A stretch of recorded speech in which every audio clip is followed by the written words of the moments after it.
We have about 3 minutes or so left, so I'm sure there are lots of questions out there, and I believe that Connie has the first one. I was just wondering, with the CSUN journalism program, is it broadcast journalism based or print journalism based? Or what's your specialization in that? It's really CSUN journalism. I think undergrads actually have specializations, but for grad programs, they don't really have any practical trainings. It's all based on academics and I guess being critical about journalism here in the US. So we read tons of books and submit papers and especially the grad thesis, the final thesis and project instead of thesis are considered as huge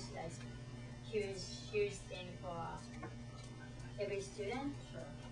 But otherwise, we don't really have practical training.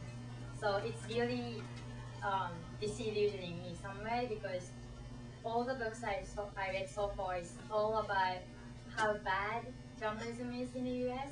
So it's really sad. Actually, it's really people are getting like confused. Like, are they trying to convince us not going to journalism industry in the future? Because it's really disheartening to read all the books.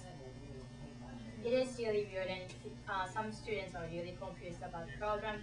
But all in all, I think it's really good. Otherwise, I don't want to go to journalism industry without knowing the false or negatives about journalism. So I think this actually works out really well. And if I had a chance to take practical training as an undergrad, that would probably work out the best. But since I didn't have that experience, I wish that they had some sort of practical training. Do you write in the newspaper or at campus or anything like that? No, I don't. I have a master's degree in also, and how they write in the newspaper. Some people actually do, but also thesis is just, I spend more than like 8 hours a day studying. And I spent a whole year writing. This is graduate level work in someone's second language. It's impressive the quality of people we have out there. Is there another question? Yes, we have a question in the back. Yes, Yoko? 日本の大学とアメリカの大学両方行ったと思うんだけども、何が一番日本の大学と比べて違うかし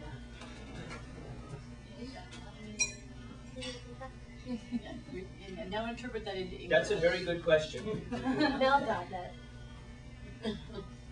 日本人の方が真面目だなって思う。It's a secret. I agree completely. It's really a secret conversation. Absolutely. We have time for, Nancy has a question. In the journalism program at CSUN, do they have internships where you can work for another paper or you can apply for it? I think they do. Actually, professors often send us emails and all that. But because I'm being international student, American government does not really allow us to work while studying. Okay. And especially when you're getting paid, it's not happening because it's not considered as a student if you're getting paid. So I always have to ask international office if that's okay or not. And so I didn't have chance, but some of my friends actually are working for the company as an internship, and they say that's really helping them to actually learn practical skills. So the differences between being an international student versus a local. We have time for one more question. David. I was trying to understand the difference in Japan.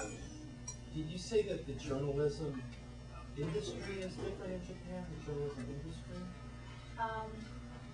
I think journalism industry itself is also very different. Here, like, I guess journalism or publishing companies are depending on commercial, the advertisement, and most of the revenues they are getting is from the other ads on the paper or from TV or whatsoever.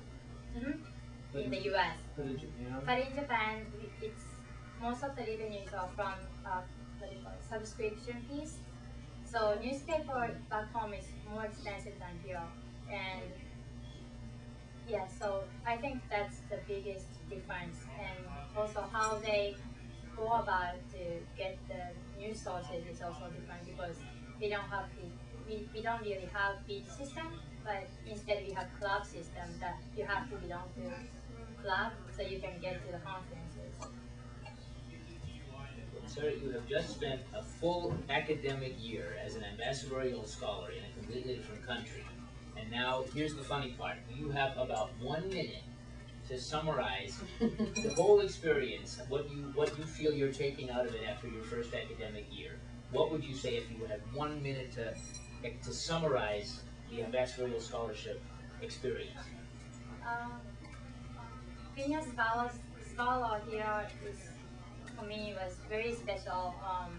I always was reminded of me being here is not just success as just some student or international student, but I always had to.